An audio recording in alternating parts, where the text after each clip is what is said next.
This is VOA News via remote. I'm Marissa Melton. U.S. President Joe Biden on Tuesday assailed Republican-led states pushing to tighten voting rules, calling it an unfolding assault on liberty. Republicans say they're tightening voting rules so that no election fraud occurs in the future and that Americans can have confidence that votes are fairly counted. But Biden, in perhaps the most emotional speech of his 6-month presidency, contended that the 28 laws already adopted in 17 states, quote, make it harder for Americans to vote. Without naming his predecessor, Biden rebuked former President Donald Trump for his continuing claims that he was cheated out of another 4-year term in the White House by voting in ballot counting fraud in last November's election. The big lie is just that, Biden declared, a big lie.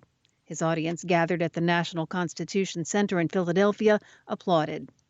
Biden called again for the Senate to pass voting rights legislation already approved by the House of Representatives. It would nationalize congressional and presidential election rules that would override the newly enacted state restrictions that Biden and Democratic lawmakers say would especially inhibit voting by minorities, who most often vote for Democrats.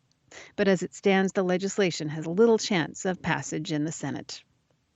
The death toll in the June 24th partial collapse of the Champlain Towers South in Surfside, Florida, reached 95 on Tuesday, with 85 bodies identified.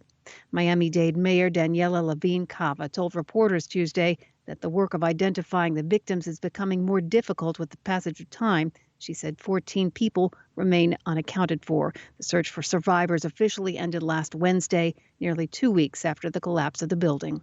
This is VOA News.